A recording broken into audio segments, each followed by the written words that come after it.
After 22 years of working in Somalia, this decision to withdraw your programs from Somalia completely, what forced MSF to take that decision? MSF is an international humanitarian organization that works in conflict and crisis situations. We're in the business of going to people in crisis rather than leaving them behind. And hence this is one of the most difficult things and most difficult decisions that we as an organization and me as a general director for this organization have had to take in years. Recently our colleagues, our Spanish colleagues, were released from 21 months in captivity, and this has caused MSF to think long and hard about what the situation in Somalia is today and the possibilities of us to work. And we've had to come to the conclusion that given the multitude of severe and violent incidents that have affected MSF over the past 5 years, as well as the structural inability of Somali leadership and authorities to prevent these incidents from occurring or to address them when they occur, that we can no longer safeguard our activities and our staff in Somalia today, and hence we've had to take the very painful decision to leave. As we know, there's now in place in Mogadishu an internationally recognized government. MSF raised this issue with the government, and what was the government's response? We have informed the government just today about our decision to leave. The decision to leave is based on our experience over the last number of years with a variety of groups, a variety of authorities, none of which have been able to assist us effectively in the prevention or the resolution of these violent incidents that have affected MSF over the past number of years. Since 1991, in total, MSF has lost 16 staff members. Has it not always been this dangerous? And what would you like to say to the local population who would say, we need MSF? With regards to those Somalis who are now left behind, I say to them that we deeply regret leaving them behind in this still terrible crisis situation. We felt that we were forced to do so for reasons of insecurity.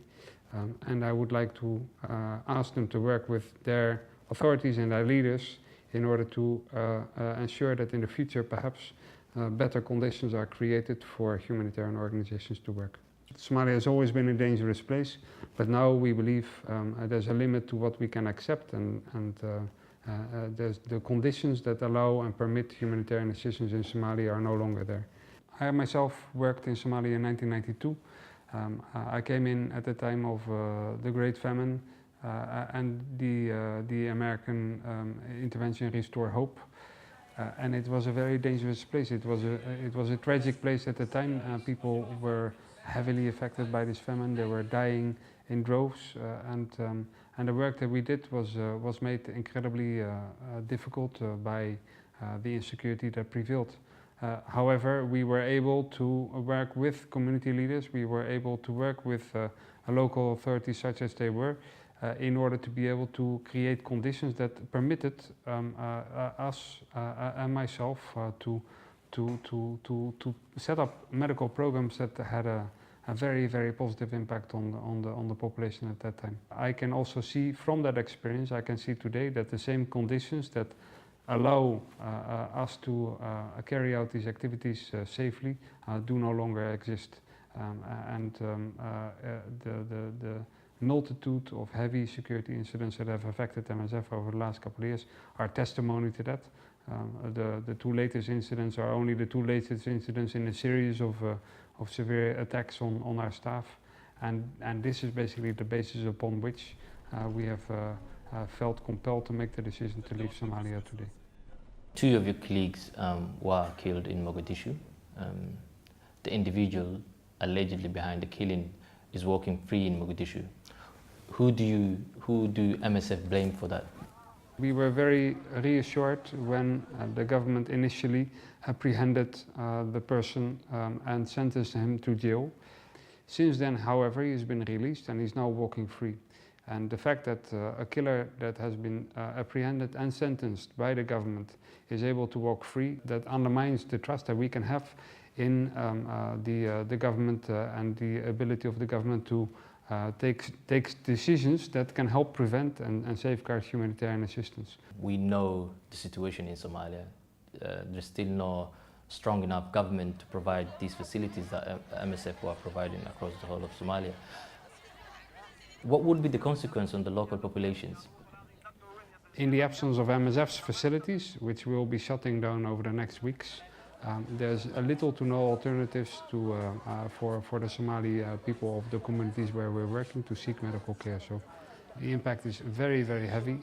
We're leaving from a situation which still continues to be one of the major humanitarian crises of today. And this is one of the reasons, this is the main reason why the decision is such a heavy one for MSF. We, of course, are committed to the Somali people. So we would look forward to the Somali leadership, the authorities, into the future to assume effective leadership and an effective way of making sure that humanitarian assistance is going to be safeguarded in the future more so than it is today. The last 2 colleagues were abducted from Dadaab in northern Kenya. Would MSF stop working in Dadaab? We know Dadaab is the largest refugee camp in the world. We feel comfortable for now to continue our activities in Dadaab in Kenya, as well as in Dolo Ado in Ethiopia. The ability of the authorities in Kenya and in Ethiopia to be able to put in place measures and controls that can protect humanitarian organizations are ones that we have a greater degree of confidence in than in Somalia. And what also happens to those patients who are currently receiving long-term treatment? For example, those patients who are receiving TB treatment. Well, we try, in as much as we possibly can, we try to complete the treatment of those patients that we have admitted today in our facilities. This goes the same to people who and children who are suffering from malnutrition, as well as those who have been admitted for surgery, as well as those that have been admitted for simple TB. For new patients, however, we will no longer admit them into our facilities, and therefore new patients can no longer seek treatment with MSF. The Somali government and the international community are saying the situation in Somalia is the best it has been for the last 23, 22 years. Do you agree? Our belief is that the humanitarian situation in Somalia continues to be incredibly heavy. Our experience is that we see tens of thousands of patients every single month in all our facilities coming in who are in desperate need of medical care. We don't share the same degree of optimism that comes out of some of the conferences and some of the statements that are being discussed on Somalia today. Since the international community, the Somali government and the African Union are saying the situation is improving, and to a certain level, to a certain extent you disagree, do you think they should provide more in terms of security for MSF? In the first instance, they have to assume their responsibility towards the population to make sure that the population itself is secure and is not affected by conflict and violence in the way that it is today.